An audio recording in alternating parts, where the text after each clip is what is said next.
Biscuit का packet दे देना।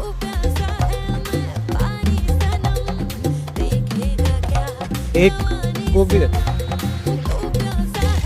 और एक काम करना, एक बिस्किट का पैकेट और दे देना। तुमने क्या मुझे पागल समझ रखा है? एक काम करो, अभी सारा बता दो, एक साथ लाऊं। आपके चावल है?